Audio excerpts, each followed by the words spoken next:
The desert air shimmered with heat waves as Staff Sergeant Maria Santos climbed onto the maintenance platform beside the A-64 Apache helicopter.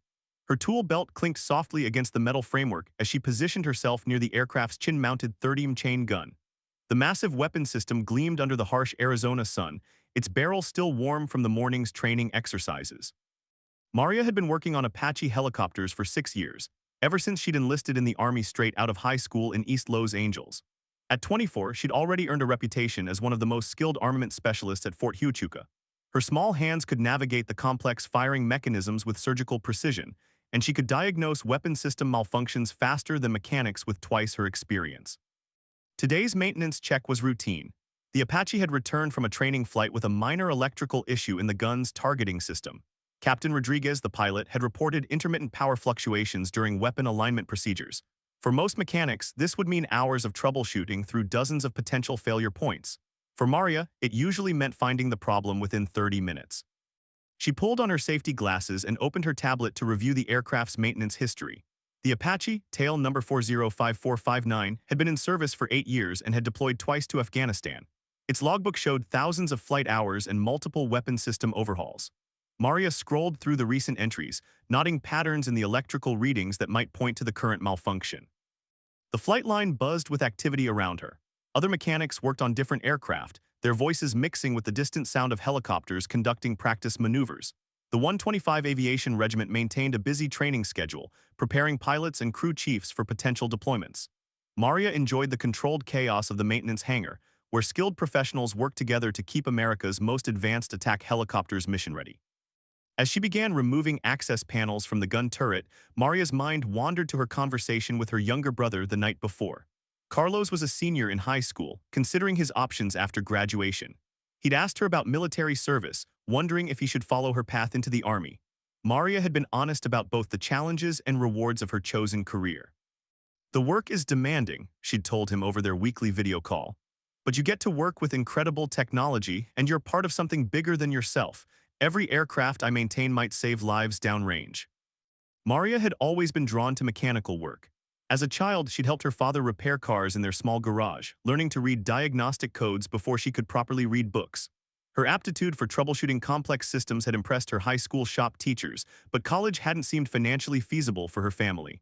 The Army had offered technical training, steady pay, and the chance to serve her country.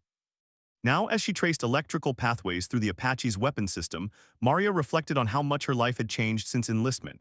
She traveled across the United States for various training programs, mastered sophisticated computer diagnostic equipment, and earned the respect of pilots and fellow mechanics alike. The scared 18-year-old from LA had transformed into a confident professional who could handle million-dollar military hardware. The gun turret's electrical housing revealed the source of the problem almost immediately. A connector had worked loose during flight operations, creating intermittent contact that would cause the power fluctuations Captain Rodriguez had reported. Maria smiled slightly as she examined the connection. Sometimes the simplest explanations were correct. She tightened the connector and ran a preliminary diagnostic test on her tablet. The electrical readings immediately stabilized, showing proper voltage flow throughout the weapon system. A more thorough test would require powering up the entire turret assembly, but the initial results looked promising. As Maria worked, she noticed movement in her peripheral vision. A flight suit-clad figure approached the aircraft, carrying a helmet and flight bag. She glanced up briefly, expecting to see Captain Rodriguez returning to check on the maintenance progress. Instead, she found herself looking at a pilot she didn't recognize. Lieutenant Colonel James Mitchell was tall and lean, with graying hair that suggested significant flight experience. His uniform displayed pilot wings, multiple deployment patches, and ribbon racks that told the story of a distinguished military career. He moved with the confident stride of someone accustomed to command, but his eyes held the alert awareness that came from years of combat flying. "How's she looking, Sergeant?" Mitchell asked, nodding toward the Apache's gun system. His voice carried a slight southern accent and the relaxed authority of an experienced aviator. "Good progress, sir," Maria replied, continuing her work. "Found a loose connector in the targeting system. Should have her back to full operational status within the hour." Mitchell nodded approvingly. "I'll be taking her up for a test flight once you're finished. This bird has a reputation for reliability, and I want to make sure we maintain that standard." Maria paused in her work, looking up at the pilot with curiosity. "Are you transferring to our unit, sir? I haven't seen you around the flight line before." Temporary assignment, Mitchell explained. I'm here for 2 weeks to evaluate training procedures and aircraft readiness. Your squadron commander requested an assessment from someone with recent combat experience. The explanation made sense. The Army regularly rotated experienced officers through different units to share knowledge and improve operational effectiveness. Maria returned her attention to the weapon system, running through the final diagnostic checks on her tablet. Mitchell watched her work with obvious appreciation for her technical skill. How long have you been maintaining these birds, Sergeant? 6 years, sir. Started right after basic training and advanced individual training. Worked on Apache exclusively since then. That's impressive. These weapon systems are among the most sophisticated in our inventory. Takes real skill to master all their quirks and characteristics. Maria felt a flush of pride at the compliment. Recognition from experienced pilots meant something in the aviation community. She'd worked hard to build her reputation, often volunteering for extra duties and studying technical manuals during her off time. As she prepared to close the access panels, Maria's sleeve rode up slightly, revealing part of a military patch sewn onto the inner lining of her uniform jacket. The patch was partially visible, showing what appeared to be a distinctive unit insignia with specialized markings. Mitchell's casual expression changed instantly. His eyes fixed on the patch, and his entire demeanor shifted from friendly interest to sharp attention. The transformation was so sudden that Maria noticed immediately, looking up from her work with concern. Is everything all right, sir? She asked, quickly adjusting her sleeve to cover the patch. Mitchell's response was carefully controlled, but Maria could sense the tension that had entered his voice. That patch, Sergeant, I couldn't help but notice it. That's not a standard unit insignia. Maria's heart rate increased as she realized what the pilot had seen. The patch represented something from her past that she rarely discussed, even with close friends and colleagues. She'd sewn it into her uniform as a personal reminder, never expecting that another service member would recognize its significance. It's from a previous assignment, sir, she said carefully, not something I talk about much. Mitchell's eyes remained fixed on her face, studying her expression with new intensity. Previous assignment, that's an interesting way to put it. The conversation had taken an unexpected turn that made Maria uncomfortable. She focused on securing the access panels, hoping to conclude the maintenance work and end the awkward encounter. But she could feel Mitchell's continued scrutiny, as if he was trying to solve a puzzle that had suddenly appeared before him. Sergeant Santos, Mitchell said slowly, reading her name tape. Maria Santos, that name seems familiar somehow. Maria's hands stilled on her tools. Very few people in her current unit knew about her background before joining the aviation regiment. She deliberately kept that information private, preferring to build her reputation based on her current performance rather than past achievements. I'm sure it's just a common name, sir, she replied, but her voice lacked conviction. Mitchell stepped closer to the maintenance platform, his expression serious. That patch you're wearing, if it's what I think it is, then you and I need to have a conversation, a private conversation. The implications of his words sent a chill through Maria despite the desert heat. She'd spent years building a quiet, professional life as an aircraft mechanic, avoiding attention and focusing on her technical duties. The last thing she wanted was for her past to complicate her present circumstances. Sir, I think there might be some confusion, she said, gathering her tools. I'm just a helicopter mechanic, nothing more complicated than that. But Mitchell's expression indicated that he wasn't convinced by her deflection. He glanced around the busy flight line, confirming that other personnel were occupied with their own tasks and not paying attention to their conversation. Sergeant Santos, I've been flying military aircraft for 22 years. I've served in Iraq, Afghanistan, and several other locations that don't appear on public deployment records. In that time, I've encountered some remarkable people doing extraordinary work under challenging circumstances. Some of those people prefer to keep their past accomplishments quiet. Maria finished packing her tools, her mind racing through potential responses. She could maintain her denial and hope that Mitchell would drop the subject. She could request to speak with her immediate supervisor and try to deflect the situation through official channels. Or she could acknowledge that the pilot had somehow recognized something significant about her background. I appreciate your service, sir, she said formally, but I really need to complete my maintenance documentation and move on to the next aircraft. Mitchell nodded slowly, but his expression suggested that the conversation was far from over. Of course, Sergeant, professional duties come first, but perhaps we could continue this discussion later, say after duty hours. The request sounded reasonable on the surface, but Maria understood the underlying implication. Mitchell had seen something in that patch that connected to his own military experience, and he wasn't going to let the matter drop without answers. "I'll be working late tonight, sir. Maintenance backlog keeps us busy." "I'm sure it does. Military aircraft require constant attention to remain mission-ready." Mitchell paused, seeming to weigh his next words carefully. "Tell me, Sergeant, have you ever worked with other aircraft types beyond helicopters?" The question seemed casual, but Maria recognized it as anything but random curiosity. Her pulse quickened as she realized that Mitchell was probing for information about her background in ways that suggested significant knowledge about military operations beyond standard aviation assignments. "Just helicopters, sir. That's been my specialty since joining the Army." Mitchell smiled slightly, but the expression didn't reach his eyes. "Interesting. Most aviation mechanics cross-train on multiple aircraft types during their careers. Helps with versatility and career advancement." Maria shouldered her tool bag, preparing to leave the maintenance platform. "I've been fortunate to specialize in Apache systems, sir. Keeps me busy enough." "I'm sure it does." Mitchell stepped back to allow her to climb down from the platform. "These birds are complex machines requiring dedicated professionals to maintain their operational readiness." As Maria reached the ground, Mitchell called after her, "Sergeant Santos, one more thing." She turned reluctantly, hopping to avoid prolonging the uncomfortable encounter. "When you have a chance, you might want to review the personnel roster for this temporary duty assignment. You might find some familiar names among the evaluation team." The statement hit Maria like a physical blow. If Mitchell was part of a larger evaluation team, and if that team included people familiar with her background, then her carefully maintained anonymity might be in serious jeopardy.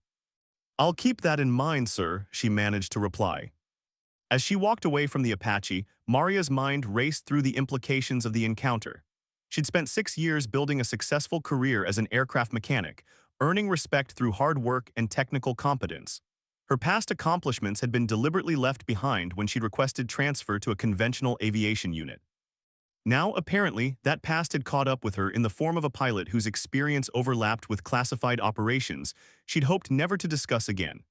The patch that she'd worn as a private reminder had become a beacon that threatened to expose secrets she'd worked hard to keep buried. Maria had learned early in her military career that some achievements came with complications that lasted long after the missions ended. Recognition for certain types of service could bring unwanted attention, requests for additional assignments, and expectations that might conflict with personal goals for a quiet, stable life. She'd made her choice 6 years ago to step away from that world and focus on conventional military service. The decision had cost her certain advancement opportunities and the recognition that came with specialized assignments. But it had also provided the peace of mind that came with predictable duties and minimal exposure to the political complexities of special operations.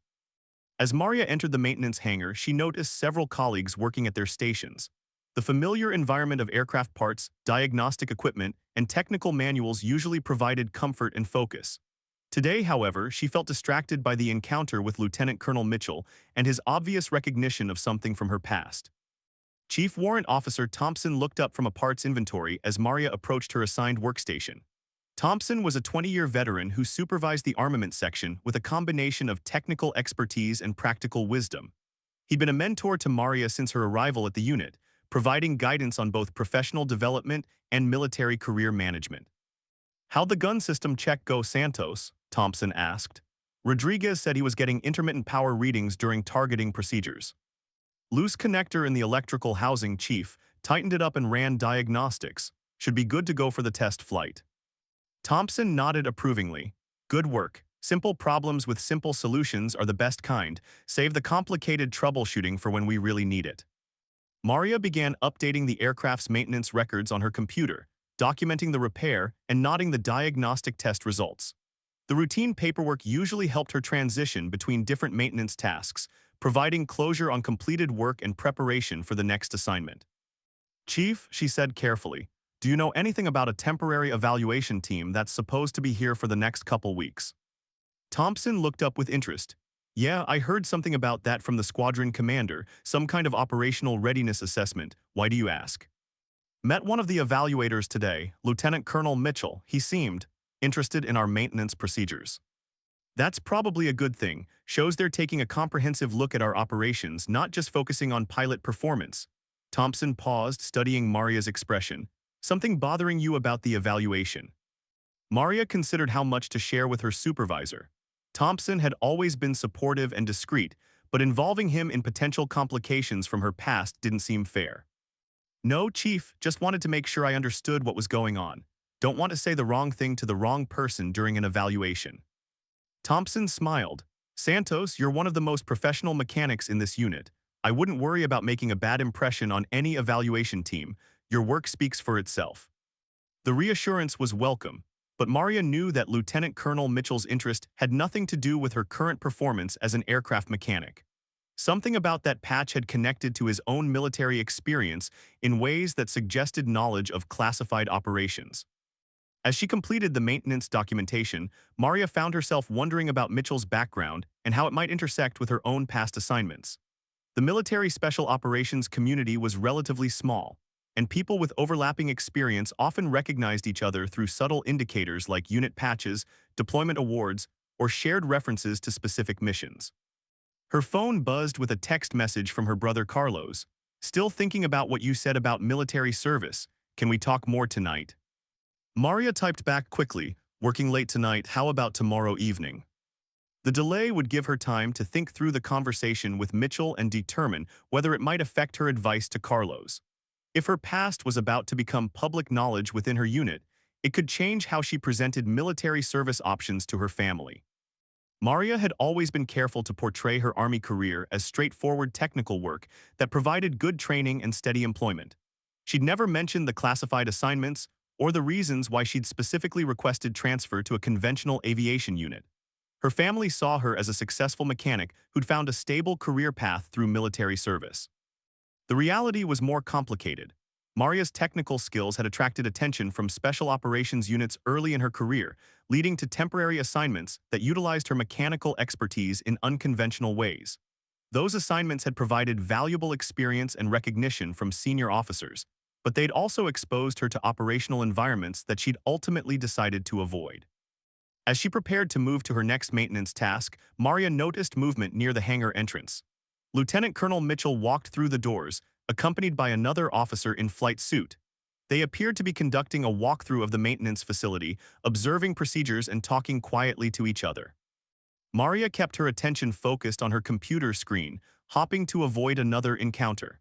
But she could sense when the officers approached her work area, their conversation becoming audible as they examined the nearby equipment. "This is our armament section," she heard Chief Thompson explaining.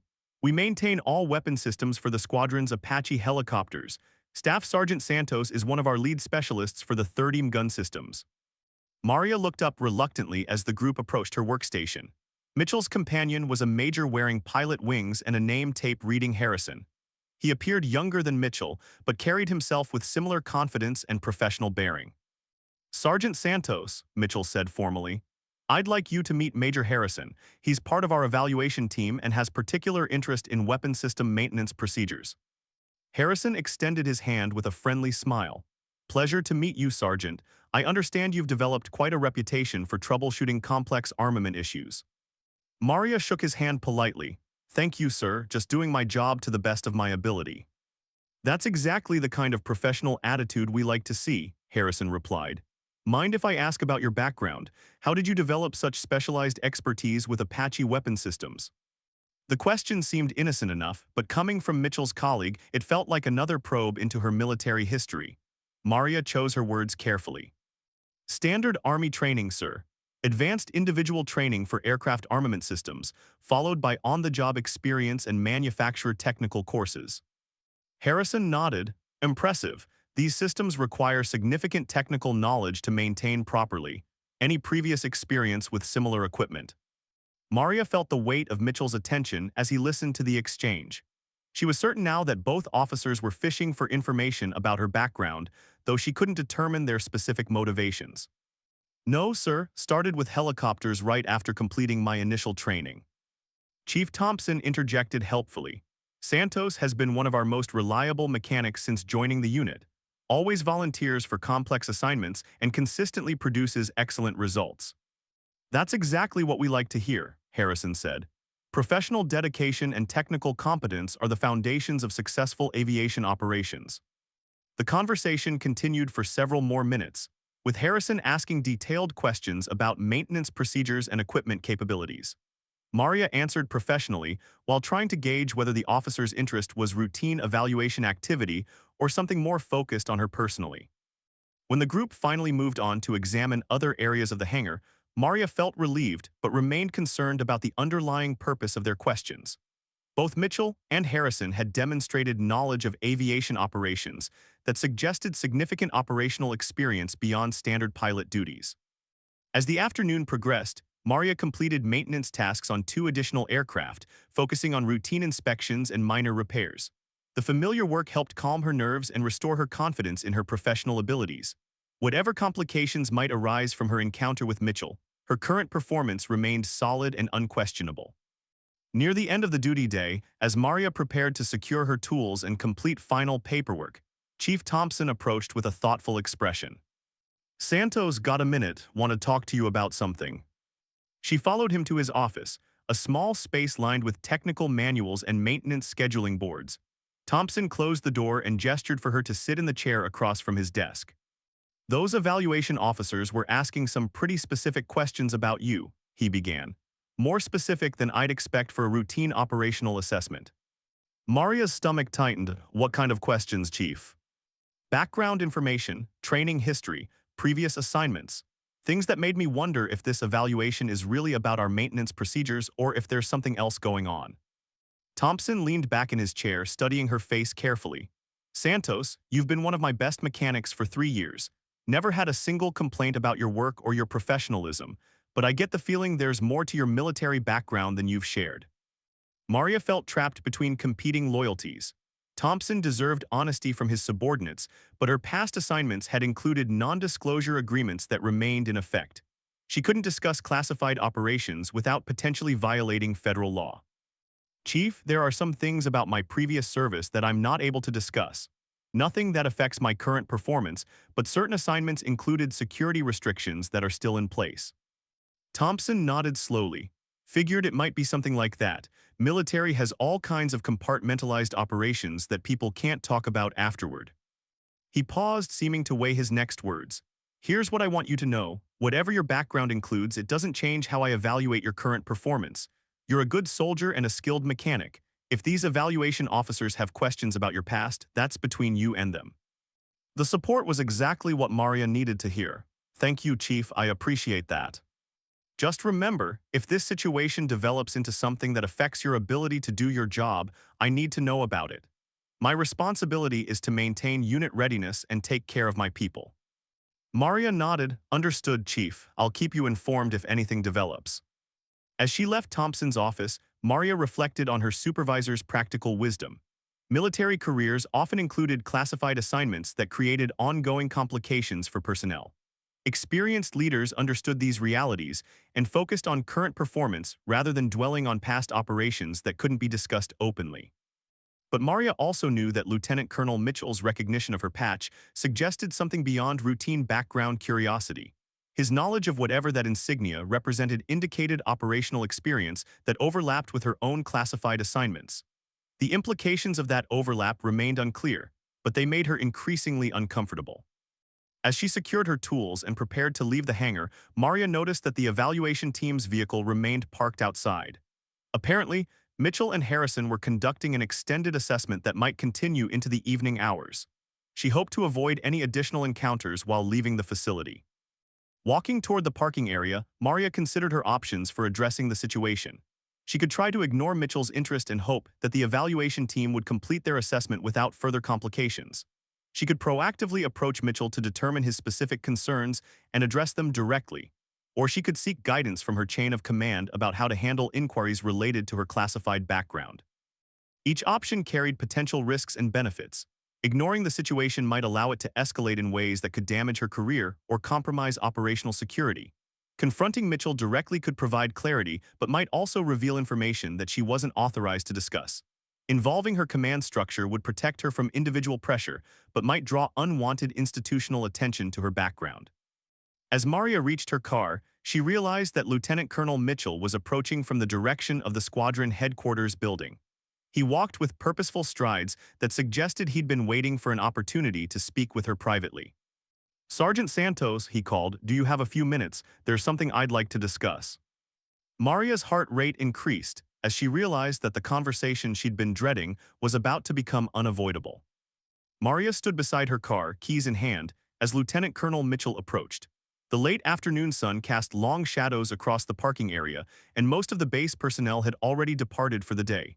The isolation made their impending conversation feel more significant and potentially problematic. Sir, I really need to get going, Maria said, hoping to postpone whatever discussion Mitchell had in mind. Early day tomorrow, and I've got some personal matters to attend to. Mitchell stopped a few feet away, his expression serious but not hostile. I understand, Sergeant, but what I need to discuss with you is time-sensitive and important. 5 minutes of your time could save us both considerable complications down the road. The phrasing suggested that Mitchell knew more about her background than his earlier comments had revealed. Maria felt cornered between her desire to maintain privacy and the potential consequences of avoiding a conversation with a senior officer who clearly had specific knowledge about her past. What kind of complications, sir? Mitchell glanced around the parking area, confirming that they were alone. The kind that arise when people with overlapping operational backgrounds encounter each other without proper coordination. The kind that could affect ongoing missions or compromise personnel security. The implications of his words sent a chill through Maria. If Mitchell was suggesting that her presence at Fort Huachuca might affect current operations, then her careful transition to conventional military service might be in jeopardy. Sir, I think there might be some misunderstanding about my background. I'm an aircraft mechanic. I work on Apache helicopters, nothing more complicated than that. Mitchell smiled grimly. Sergeant Santos, I've spent the last 4 hours reviewing personnel files and making phone calls to various commands. Your official records show an impressive but unremarkable career as an aviation mechanic. But certain gaps in your deployment history and some very specific commendations suggest a different story. Maria's stomach dropped. If Mitchell had access to her complete military records, including classified annexes, then he knew about assignments that she'd hoped would remain buried in bureaucratic filing systems. I'm not sure what you're referring to, sir. Unit patch for the 160th Special Operations Aviation Regiment. Deployment to Afghanistan with Task Force Brown. Commendation for technical innovation under combat conditions. Citation for actions that contributed to successful completion of classified missions. Each detail that Mitchell recited felt like a physical blow. Her carefully constructed anonymity was crumbling under the scrutiny of someone with sufficient security clearance and operational experience to piece together her actual military history. Sir, those assignments were completed years ago. They don't affect my current duties. Mitchell nodded. That's true under normal circumstances, but these aren't normal circumstances. He paused, seeming to weigh how much information to share. Sergeant Santos, I'm not here for a routine evaluation of maintenance procedures. I'm part of a team preparing for a classified operation that requires personnel with very specific technical expertise and proven performance under extreme conditions. The revelation explained Mitchell's interest, but created an entirely new set of problems for Maria. She'd specifically requested transfer away from special operations assignments to avoid exactly this type of situation. Sir, with respect, I'm not interested in special assignments. I've made a conscious decision to focus on conventional aviation maintenance. I understand that, Mitchell replied.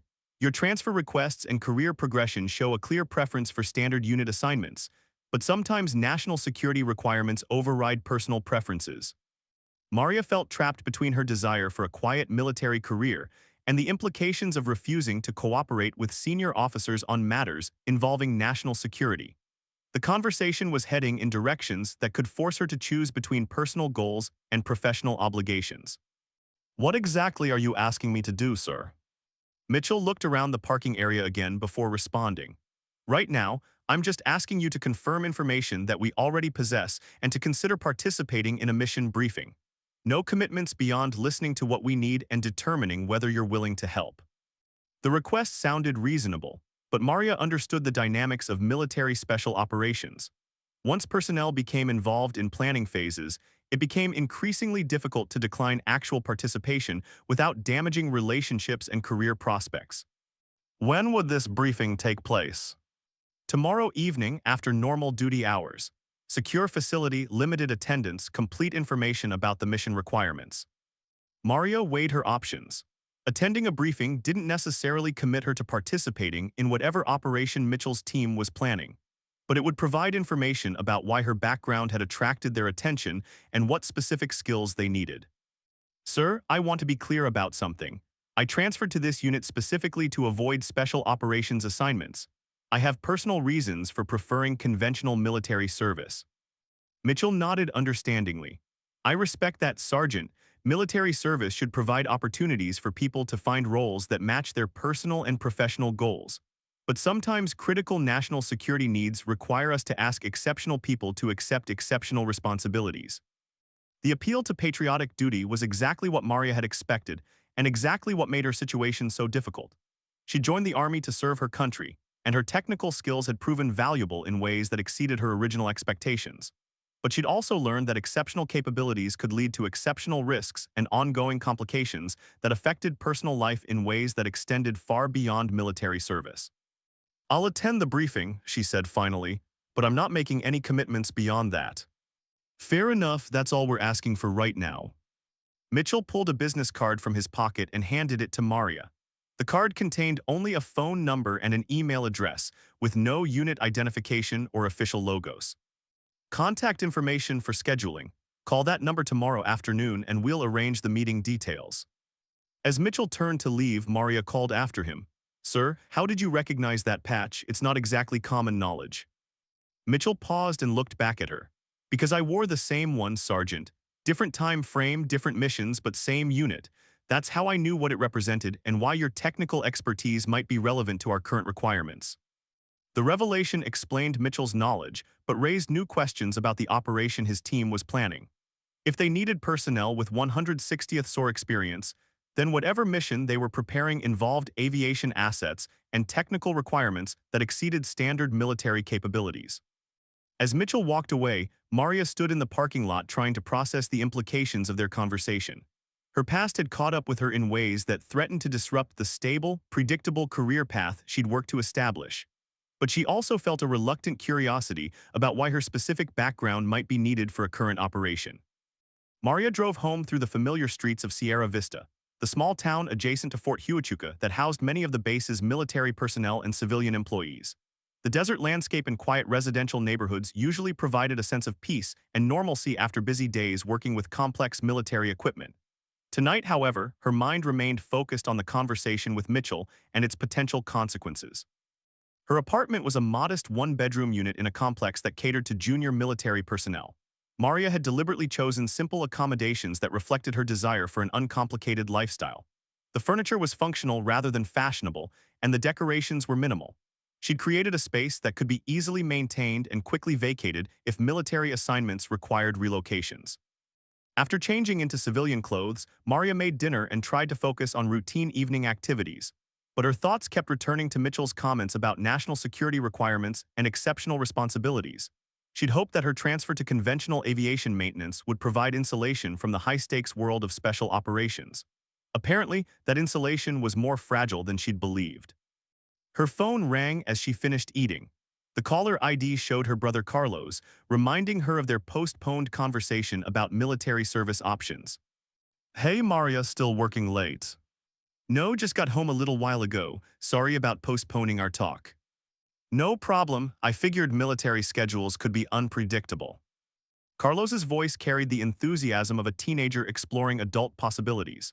At 18, he saw military service as an adventure that would provide training, travel, and the chance to do something meaningful with his life. Maria remembered feeling similar enthusiasm when she'd first enlisted, before experience had taught her about the complexities that came with exceptional performance in military specialties. So tell me more about what the Army has been like for you, Carlos continued. Do you think it would be a good choice for someone like me? Maria paused, considering how to answer honestly without discouraging her brother's interest in military service. The conversation with Mitchell had reminded her that exceptional capabilities could lead to exceptional demands that affected personal autonomy in ways that weren't always welcome. The Army has provided excellent technical training and steady employment, she said carefully. I've learned skills that would transfer to civilian careers, and I've had opportunities to work with advanced equipment and professional people. But do you enjoy it? Do you feel like you're making a difference? The The question touched on the fundamental tension that Maria had been wrestling with since her conversation with Mitchell. She did feel that her work made a difference, both in maintaining aircraft that kept pilots safe and in contributing to national defense. But she also felt that her technical competence had attracted attention that sometimes conflicted with her personal preferences. "I do feel like I'm contributing to something important," she answered. "But military service also involves obligations and expectations that can be challenging. You have to be prepared for assignments and responsibilities that you might not choose for yourself." Carlos was quiet for a moment. "Are you talking about deployments, having to go to dangerous places?" Maria realized that her comments were probably confusing for someone who saw her as a conventional aircraft mechanic. Carlos didn't know about her classified assignments or the reasons why she deliberately sought transfer to a unit with standard missions and predictable schedules. "Deployments are part of military service," she said. "But I'm also talking about the fact that if you're good at your job, people will ask you to take on additional responsibilities that might be more demanding than you initially expected. That sounds like a good problem to have. If you're skilled enough that people want you for important assignments, that means you're successful." The comment reflected the optimism of youth, but it also highlighted the gap between Carlos's understanding of military service and Maria's actual experience. Success in military specialties could indeed lead to recognition and advancement opportunities. It could also lead to ongoing obligations that lasted long after specific assignments ended. "Carlos, let me ask you something. If you joined the military and became really good at your job, would you want your commanders to be able to call you back for special assignments years later, even if you'd moved on to different duties?" "I guess that would depend on what the assignments were and why they needed me specifically." That's a mature way to think about it. Just remember that military service involves a long-term commitment to putting national defense needs ahead of personal preferences sometimes. They talked for another 20 minutes about college alternatives, technical training programs, and the benefits of military service. Carlos asked thoughtful questions about daily life in the Army, advancement opportunities, and the challenges of being away from family. Maria provided honest answers while trying to avoid revealing information about classified operations.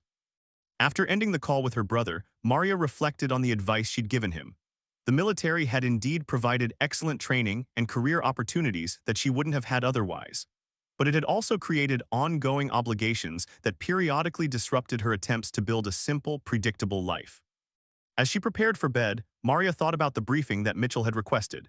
She could attend the meeting and gather information about the operation without committing to participate. But she also knew that special operations assignments often involved compelling missions that appealed to people's sense of duty and professional pride. It would be easy to become emotionally invested in whatever objective Mitchell's team was pursuing. Maria had learned during her previous special operations assignments that the combination of challenging technical problems and important national security objectives could be intellectually and emotionally satisfying in ways that conventional military duties rarely matched.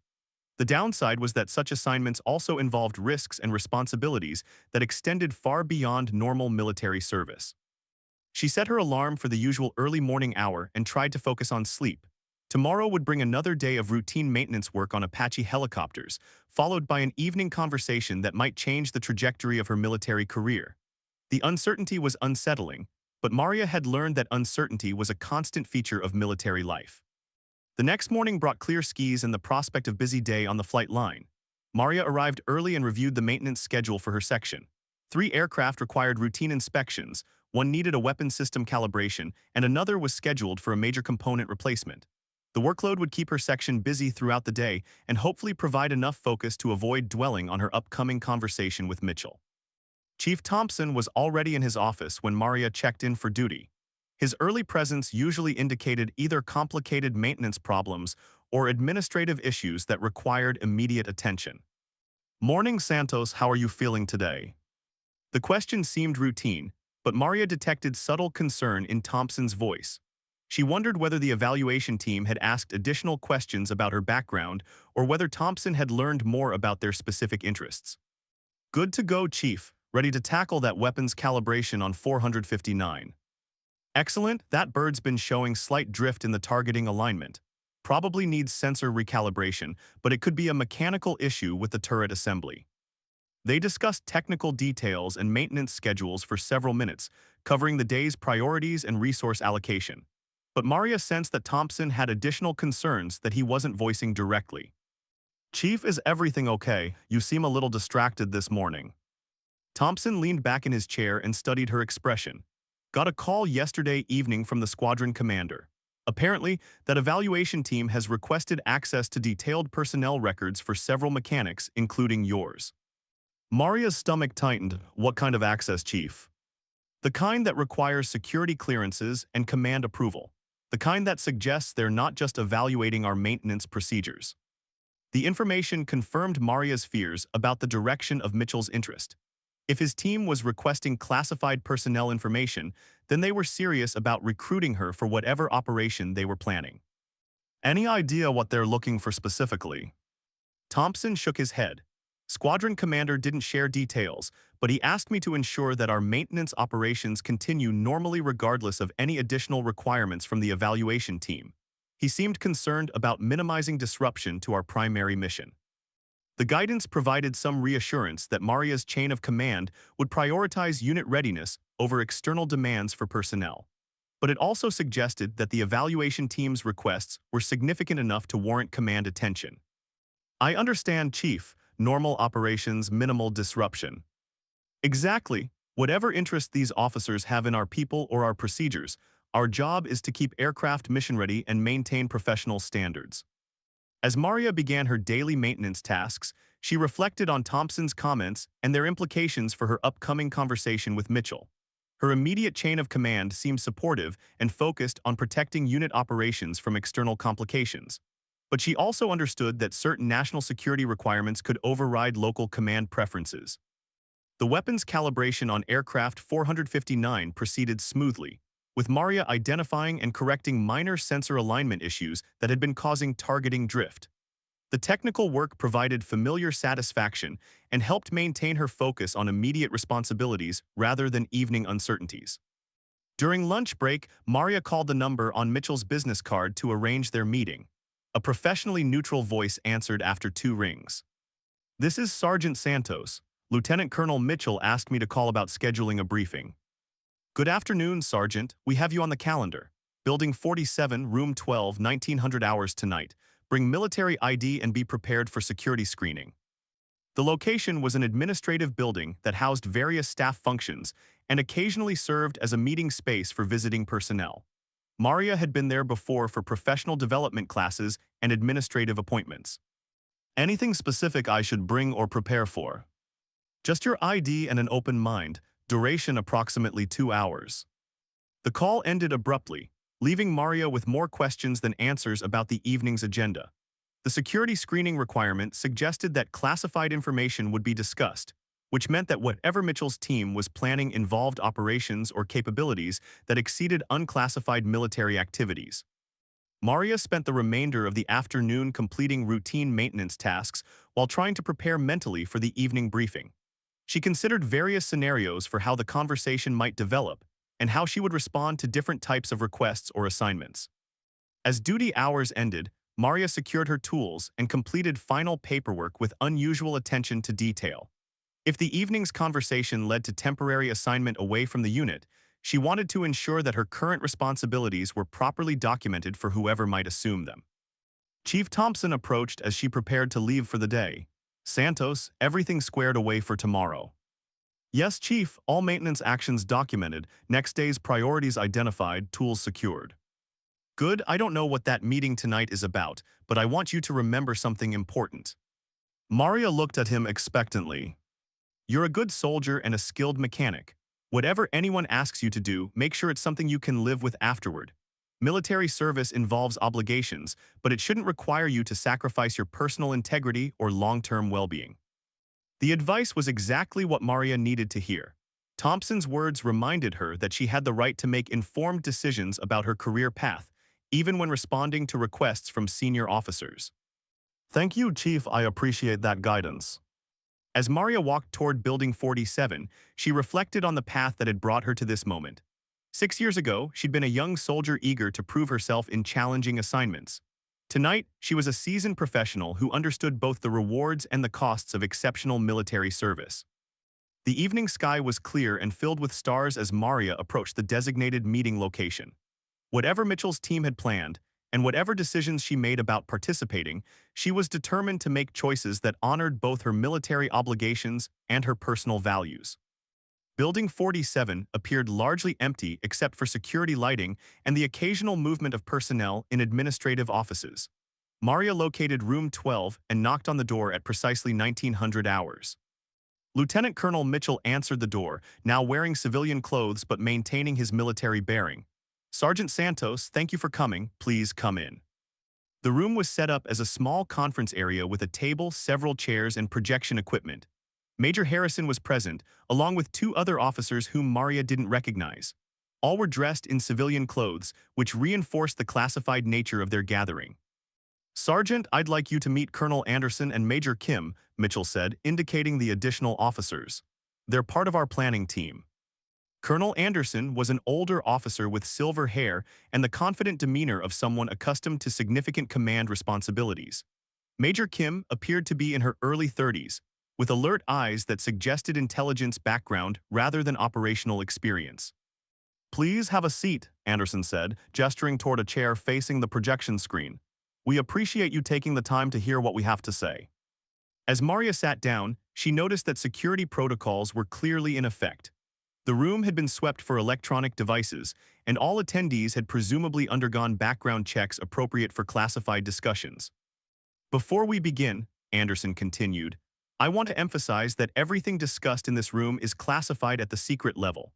You're cleared for this level based on your previous assignments, but I want to remind you of your ongoing obligations regarding the protection of sensitive information." Maria nodded her understanding. The security briefing was standard procedure for classified discussions, but it also served as a reminder that her participation in this conversation would create additional obligations regardless of her ultimate decision about the mission. "Now then," Anderson said, activating the projection system, "let me tell you why your particular combination of skills and experience has brought you to our attention." The projection screen displayed a satellite image of what appeared to be a remote compound in mountainous terrain. Colonel Anderson used a laser pointer to highlight specific buildings and defensive positions as he began the briefing. "Sergeant Santos, what you're looking at is a facility in eastern Afghanistan that houses critical intelligence assets and ongoing operations against terrorist networks in the region. 3 weeks ago, this compound came under attack by a well-coordinated force using advanced tactics and equipment."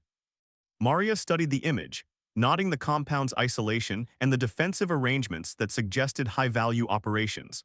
The briefing was clearly leading toward a mission that would require specialized technical expertise in a dangerous environment.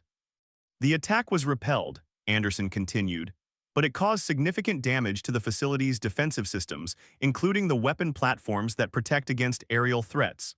Standard repair protocols require complete replacement of damaged components, which would take months to accomplish through conventional supply chains."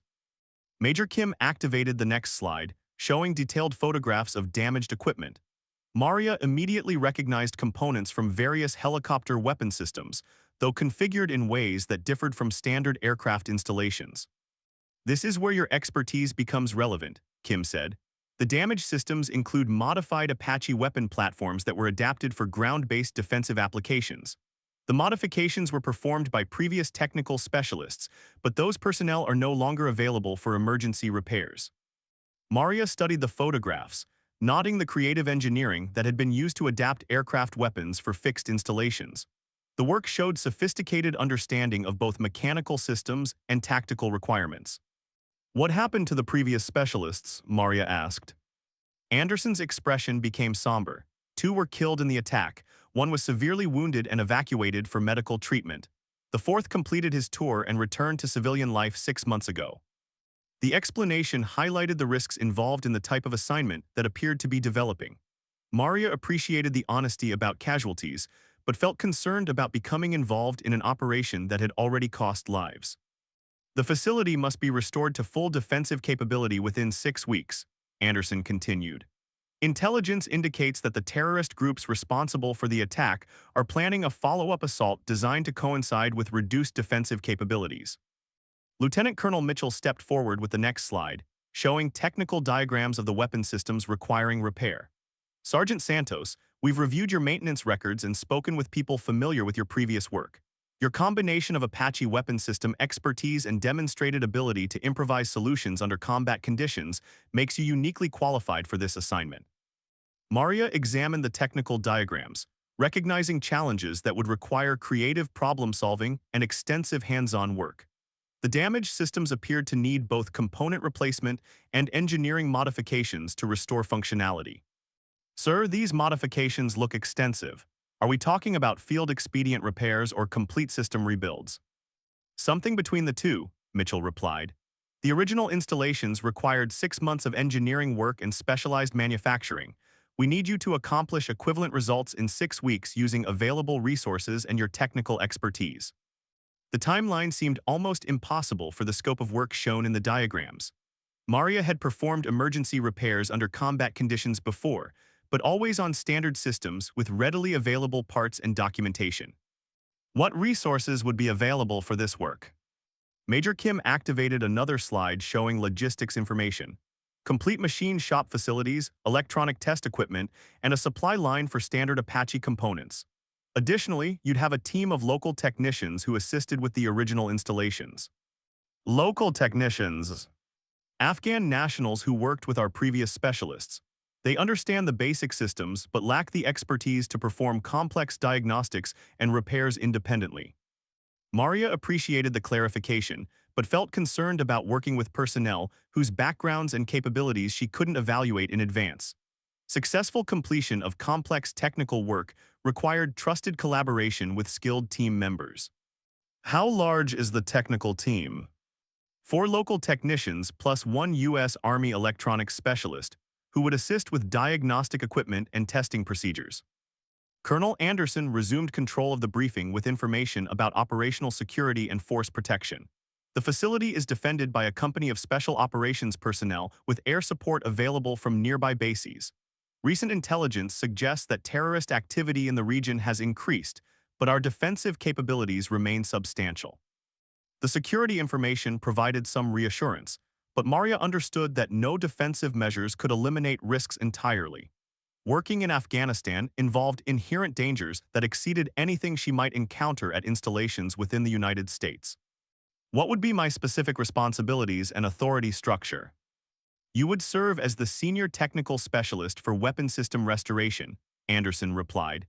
Complete authority over technical decisions related to the repair work, with direct access to command leadership for resource requests and operational concerns. The level of responsibility was both appealing and concerning. Maria appreciated the autonomy to make technical decisions without bureaucratic interference, but she also understood that such authority came with corresponding accountability for results. Major Harrison added operational details about living conditions and communication capabilities. Accommodations are basic but adequate, with internet access for personal communication and technical research. Tour length would be 60 days, with possible extension if circumstances require additional work. Possible extension. Standard language for assignments in uncertain environments, Anderson explained. Our goal is completion within 60 days, but military operations sometimes require flexibility in scheduling. Maria had learned from previous deployments that possible extensions often became probable extensions when missions encountered unexpected complications. The 60-day timeline might realistically become 90 days or more if technical problems proved more complex than anticipated. The briefing continued with detailed information about threat levels, evacuation procedures, and communication protocols. The officers clearly had extensive experience with special operations deployments and had planned thoroughly for various contingencies. As the formal briefing concluded, Colonel Anderson leaned back in his chair and studied Maria's expression. Sergeant Santos, I want you to understand that this assignment is voluntary. We believe you're the best qualified person available, but we can't compel participation in this type of mission. What happens if I decline? We pursue other options, which would likely involve longer timelines and reduced probability of successful completion. Your decision doesn't affect your current assignment or future career prospects. The assurance was professionally stated, but Maria understood the subtle pressures involved in declining requests from senior officers on matters involving national security. Reputation within the military community could be affected by perceived unwillingness to accept challenging assignments. I need time to consider this decision, Maria said. When do you need my answer? 72 hours, Anderson replied. The logistics for deploying personnel and equipment require advanced coordination that makes longer delays problematic. Mitchell added supportive comments about the mission's importance and Maria's qualifications. Sergeant, this assignment would utilize your skills in ways that directly contribute to protecting American personnel and advancing national security objectives. The work would be challenging but professionally rewarding. As the meeting concluded, Major Kim provided Maria with a sealed envelope containing additional technical information and contact details for follow-up questions. The envelope was marked with security classifications and handling instructions that reinforced the sensitive nature of the mission. Sergeant Santos, Colonel Anderson said as the group prepared to leave, I want you to know that we don't make requests like this lightly. The personnel we're asking to deploy deserve to understand exactly what they're being asked to do and why their specific expertise is critical. Maria appreciated the straightforward approach, but felt overwhelmed by the decision she needed to make. The mission appeared professionally challenging and important for national security, but it also involved significant personal risks and potential complications for her long-term career goals. As she walked back to her car, Maria reflected on the information she'd received and the choice she faced. The technical challenges described in the briefing were exactly the type of problems that had attracted her to specialized military assignments in the past. The combination of complex engineering work and important operational objectives appealed to her professional interests and sense of duty. But the assignment also represented everything she'd tried to avoid by transferring to conventional aviation maintenance. Deployment to a combat zone, work under dangerous conditions, and integration with special operations units all conflicted with her preference for stable, predictable military service. Maria drove home through the quiet streets of Sierra Vista, trying to organize her thoughts about the decision she needed to make. The briefing had provided comprehensive information about the mission requirements and operational environment, but it had also highlighted the tension between her technical capabilities and her personal preferences. At home, she made coffee and sat at her kitchen table to review the materials that Major Kim had provided. The technical diagrams showed weapon systems that would require creative engineering and extensive hands-on work to restore to operational status. The challenge was exactly the type of problem that she found intellectually stimulating. Maria had always been drawn to complex technical problems that required innovative solutions. During her previous special operations assignments, she discovered that the combination of advanced equipment and urgent operational requirements created opportunities for creative engineering that weren't available in conventional military settings. The downside was that successful completion of such assignments often led to additional requests for similar work. Building a reputation as someone who could solve difficult technical problems under demanding conditions meant that commands would continue to seek her expertise for challenging missions. As she studied the technical information, Maria found herself becoming interested in the engineering challenges involved in adapting aircraft weapon systems for ground-based applications.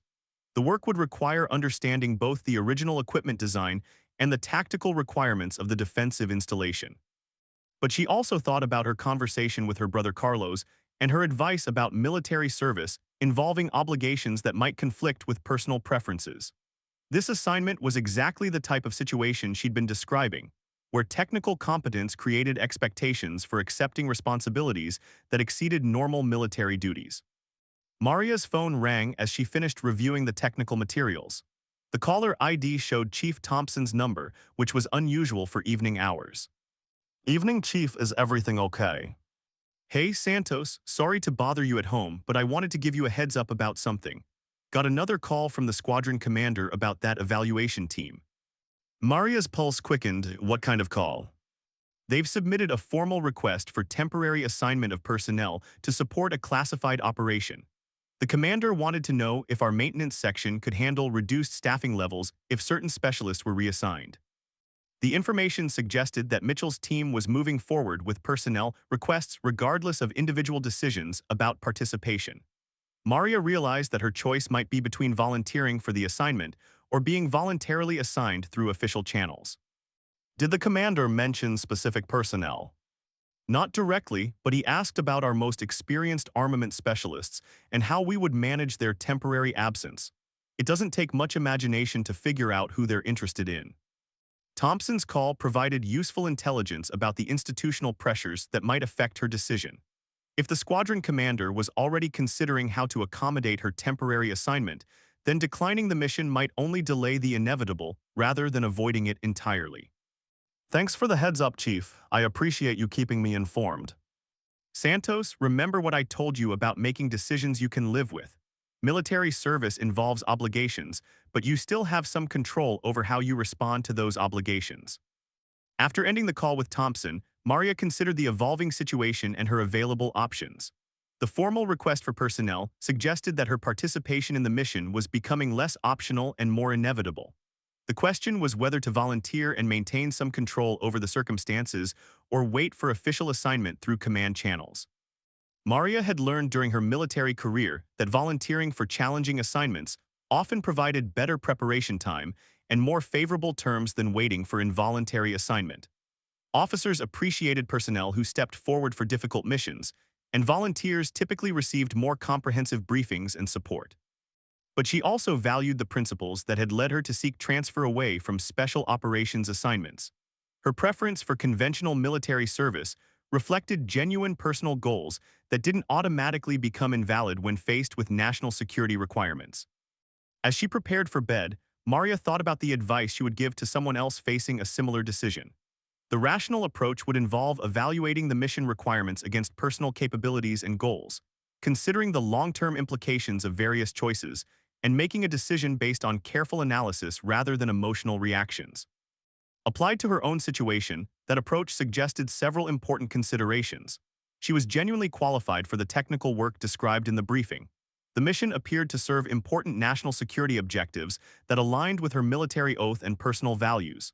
The assignment would provide professional challenges and experiences that couldn't be obtained in conventional military settings. The negatives included significant personal risks, potential complications for her long-term career goals, and the likelihood that successful completion would lead to additional requests for similar assignments. The mission represented exactly the type of military service she decided to avoid. Maria set her alarm and tried to focus on sleep, knowing that the next 2 days would require careful consideration of complex factors affecting both her immediate future and long-term career trajectory. The decision she made would reflect her values, priorities, and understanding of her obligations as a military professional. The next morning brought another busy day of aircraft maintenance, with Maria focusing on routine tasks while processing the information from the previous evening's briefing. The familiar work environment provided perspective on her current military life and the choices she faced about potential changes to that stability. During morning break, Maria found herself thinking about the technical challenges described in the mission briefing. Despite her concerns about deployment and operational risks, she felt genuinely interested in the engineering problems involved in restoring the damaged weapon systems. The combination of diagnostic work, component fabrication, and system integration represented exactly the type of complex technical project that had originally attracted her to military service. Chief Thompson approached during lunch with additional information about the squadron's planning for potential personnel changes. Santos got a few more details about that temporary assignment situation. Thought you might want to know what the command is thinking. What kind of details, Chief? If specialists from our unit do get tasked for external assignments, the squadron wants to ensure that we maintain our mission capability here. They're considering bringing in temporary replacements from other bases.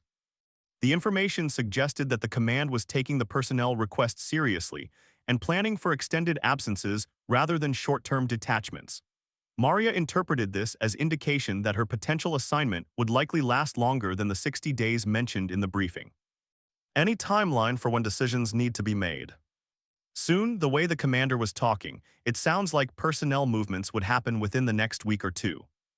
Thompson's information aligned with the 72-hour deadline that Colonel Anderson had established for her decision. The convergence of timelines suggested coordination between the evaluation team and the official military command structure. Chief, if hypothetically someone from our section did accept a temporary assignment, how would that affect operations here? Thompson considered the question carefully. Short term, it would create additional workload for remaining personnel. Longer term, it might provide opportunities for other mechanics to develop specialized skills. From a unit perspective, having people with diverse operational experience usually benefits overall capability. The balanced assessment reflected Thompson's experience with personnel turbulence and his understanding of how specialized assignments affected both individuals and units. His comments suggested that accepting the mission wouldn't damage her standing with immediate supervisors or create significant operational problems for her colleagues. As Maria completed afternoon maintenance tasks, she found herself analyzing the weapon system problems described in the mission briefing from an engineering perspective. The damaged equipment appeared to require both component-level repairs and system-level modifications that would test her technical creativity and problem-solving abilities. Despite her concerns about deployment and operational risks, Maria recognized that the assignment would provide professional challenges that weren't available in conventional military settings. The opportunity to work on unique technical problems with significant operational importance appealed to her engineering interests and sense of professional accomplishment. As duty hours ended, Maria realized that her analytical approach to the decision was revealing her underlying preferences.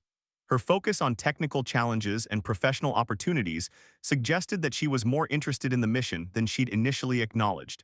The question was whether that interest was sufficient to override her concerns about deployment risks and career complications. That evening, Maria called the number on Mitchell's business card to request additional information about specific technical requirements and available resources. A familiar voice answered after 2 rings. "This is Sergeant Santos. I have some follow-up questions about yesterday's briefing." "Of course, Sergeant. What additional information do you need?" "I'd like more details about the machine shop capabilities and the availability of specialized tools for precision work." The conversation continued for 20 minutes, with Maria asking detailed questions about equipment specifications, material availability, and technical support resources. Her questions reflected serious consideration of the practical aspects of completing the assigned work rather than general curiosity about the mission.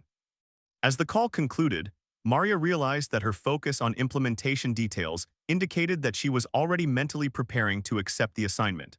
Her engineering mindset had overcome her initial reluctance as she became interested in solving the technical problems involved in the mission. She spent the evening reviewing her personal affairs and considering the practical steps that would be necessary if she decided to deploy. The preparation activities felt familiar from previous assignments and helped her think through the realistic implications of accepting the mission. By the time Maria went to bed, she had reached a preliminary decision about the assignment. Her technical interests, professional obligations, and sense of duty had combined to overcome her preference for conventional military service. The mission represented exactly the type of challenging work that had originally attracted her to specialized military assignments. The next morning, Maria called Lieutenant Colonel Mitchell to schedule a meeting for providing her decision. She spent the day completing routine maintenance work while mentally preparing for the conversation that would formalize her commitment to the mission. As she prepared to meet with Mitchell that evening, Maria reflected on the path that had brought her to this decision point. Her technical expertise had created opportunities and obligations that periodically disrupted her attempts to maintain a simple military career. But those same capabilities also provided the chance to contribute to important national security objectives in ways that few people could duplicate. Maria understood that accepting this assignment would likely lead to additional requests for similar work in the future. Her reputation as someone capable of solving complex technical problems under demanding conditions would follow her throughout her military career. But she also recognized that avoiding such assignments would mean declining to use her skills in ways that could directly benefit military operations and national defense. As she walked toward the meeting with Mitchell, Maria felt confident about her decision. The mission would provide professional challenges and opportunities for meaningful service that aligned with both her technical interests and her military obligations. Whatever complications might arise from accepting the assignment, they would be preferable to the regret of declining to contribute her expertise when it was genuinely needed. Maria met Lieutenant Colonel Mitchell in the same building where the initial briefing had taken place, but this time they sat in a smaller office configured for private conversations. Mitchell had returned to wearing his military uniform, which gave their meeting a more formal atmosphere than their previous encounters. "Sergeant Santos," Mitchell began, "have you reached a decision about the assignment we discussed?" "Yes, sir, I'm willing to accept the mission." Mitchell nodded with obvious satisfaction. "Excellent. I was hoping that your technical interests would overcome your understandable concerns about deployment. This assignment will utilize your skills in ways that directly support critical national security objectives." He opened a folder containing what appeared to be official paperwork and deployment orders. "Now that you've accepted, we need to move quickly through the administrative requirements. Your departure is scheduled for 1 week from today." The rapid timeline surprised Maria, though she understood that military operations often required compressed preparation schedules. She'd need to complete personal affairs, coordinate with her chain of command, and prepare for an extended absence on short notice. Sir, what about coordination with my unit? I haven't informed Chief Thompson or my immediate supervisors about accepting this assignment. That's being handled through official channels. Your squadron commander received orders this morning directing your temporary assignment to our task force. Chief Thompson will be briefed on the operational requirements and timeline. The information indicated that Mitchell's team had been confident about her acceptance and had begun administrative preparations before receiving her formal decision. Maria felt mildly annoyed by the presumption, but recognized that such coordination was necessary for meeting operational deadlines. What specific preparations do I need to make? Mitchell provided a checklist of administrative requirements, medical evaluations, and equipment preparations. The list was comprehensive and would require most of her time during the coming week. Additionally, Mitchell continued, you'll receive detailed technical briefings about the specific systems requiring repair and the resources available at the deployment location. Major Kim will coordinate those sessions starting tomorrow. As they discussed logistical details, Mitchell's demeanor shifted to a more personal tone. Sergeant Santos, I want you to know that we don't make requests like this casually. Your technical expertise has been specifically requested by personnel who understand the complexity of the work involved and the importance of mission success. Who made the specific request, sir? Mitchell paused, seeming to consider how much information to share. The request came from the senior technician who was wounded in the attack. Before his evacuation, he provided detailed assessments of the damaged systems and recommendations for personnel capable of completing the restoration work. The information added a personal dimension to the mission that Maria hadn't previously considered. Knowing that her expertise had been specifically requested by someone who understood the technical challenges made the assignment feel more meaningful than a routine personnel requirement. What was his assessment of the work required? Complex but achievable with the right expertise and sufficient resources. He emphasized that successful completion would require someone with both technical competence and creative problem-solving abilities. The description aligned with Maria's understanding of her own capabilities and the type of work she'd performed during previous special operations assignments. She felt confident about meeting the technical challenges, but remained concerned about the operational environment. Sir, what's the current security situation at the deployment location? Mitchell's expression became more serious. Intelligence indicates continued terrorist activity in the region, but our defensive capabilities remain substantial. The facility has been reinforced since the attack, and additional security measures have been implemented. He opened another folder containing intelligence briefings and operational security procedures. You'll receive comprehensive threat briefings before deployment, including specific protocols for working in a potentially hostile environment. The discussion continued with details about communication procedures, emergency evacuation plans, and rules of engagement for civilian contractors working alongside military personnel. Maria appreciated the thoroughness of the briefings, but felt increasingly aware of the risks involved in the assignment. Sergeant Santos, Mitchell said as their meeting concluded, I want to emphasize that this mission represents an opportunity to apply your technical skills in direct support of combat operations. The work you'll be doing has immediate tactical importance and contributes to the safety of American personnel operating in a dangerous environment. The appeal to professional pride and military duty was exactly what Maria had expected, and it aligned with her own motivations for accepting the assignment. Despite her concerns about deployment risks, she felt excited about the prospect of working on technically challenging problems with clear operational importance. The next week passed quickly as Maria completed preparation requirements and coordinated her temporary absence with unit personnel. Chief Thompson proved supportive and understanding, helping to redistribute her workload among other mechanics while expressing confidence in her technical abilities. Santos, Thompson said during their final conversation before her departure, this assignment sounds like exactly the type of challenging work that you handle best. Don't worry about things here. We'll manage the workload and we'll be ready to welcome you back when the mission is complete. The support from her immediate supervisor provided reassurance about her standing within the unit and her prospects for seamless reintegration after the deployment. Thompson's confidence in her abilities also reinforced her own sense of professional competence. Maria spent her last evening at Fort Huachuca organizing personal affairs and communicating with family members about her impending absence. She provided her brother Carlos with general information about a temporary assignment involving technical work, without discussing classified details about the mission location or objectives. "How long will you be gone?" Carlos asked during their phone conversation. "Probably about 2 months, maybe a little longer depending on how the work progresses." "Sounds like an important assignment if they specifically requested you for the job." Maria smiled at her brother's perceptive comment. "It is important work, complex technical problems that require specialized expertise." They talked about Carlos's continuing consideration of military service and his progress with college applications. Maria provided encouragement for both options while emphasizing the importance of making decisions based on careful consideration of long-term goals and personal values. "Maria," Carlos said as their conversation concluded, "I'm proud of you for being willing to take on challenging assignments. It shows that the Army made a good investment when they provided your technical training." The comment reflected exactly the type of professional recognition that made military service personally rewarding for Maria.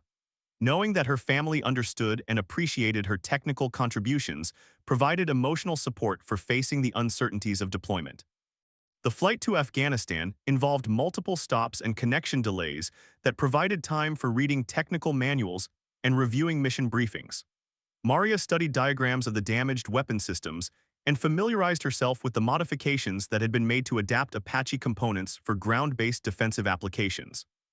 The engineering work appeared more complex than the initial briefing had suggested, requiring both component replacement and system reconfiguration to accommodate tactical requirements that differed from standard aircraft installations. Maria felt excited about the technical challenges, but also concerned about the timeline for completing such extensive work. Upon arrival at Bagram Air Base, Maria was met by Major Harrison, who coordinated transportation to the remote facility where she would be working. The helicopter flight provided views of the mountainous terrain and isolated compounds that characterized military operations in Afghanistan. "How was the flight?" Harrison asked as they traveled toward the deployment location. "Long but productive. Spent time reviewing technical manuals and mission requirements." "Good preparation. The work site has been set up with everything we discussed, and the local technical team is eager to begin working with you." As their helicopter approached the compound, Maria could see the defensive installations and the damage that had been inflicted during the terrorist attack. Several weapon platforms appeared to be completely inoperative, while others showed evidence of partial damage requiring extensive repair. The facility was larger and more sophisticated than Maria had expected, with multiple buildings housing various operational and support functions. The machine shop was located in a hardened structure designed to protect critical equipment from attack, and the technical work areas appeared well equipped with diagnostic tools and manufacturing capabilities. Major Kim met Maria at the helicopter landing zone and provided an orientation tour of the facility. "Welcome to Forward Operating Base Phoenix. Your accommodations are in the personnel quarters, and your work area is in Building 3 adjacent to the defensive installations." The accommodations were basic but adequate, with internet access for communication and recreational facilities for off-duty time.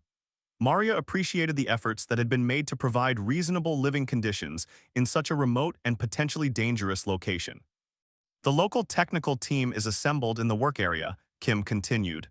"They're eager to meet you and begin the restoration work."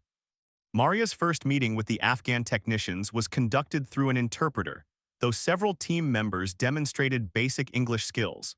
Their enthusiasm for the work was evident, and their familiarity with the modified weapon systems would clearly be valuable for completing the complex repairs. Hamid, the senior Afghan technician, had worked with American specialists for 3 years and possessed extensive knowledge of the defensive installations. His experience would be crucial for understanding how the modified systems were intended to function and what specific capabilities needed to be restored. "The systems were damaged by rocket attack," Hamid explained through the interpreter. "Some components destroyed completely, others damaged but possibly repairable."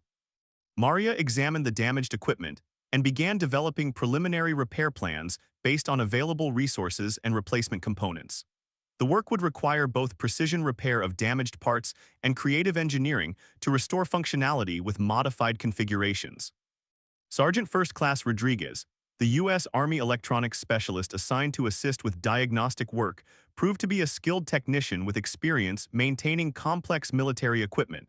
His knowledge of diagnostic procedures and testing protocols would complement Maria's mechanical expertise. Ma'am, Rodriguez said, I've been here for 2 weeks getting familiar with these systems.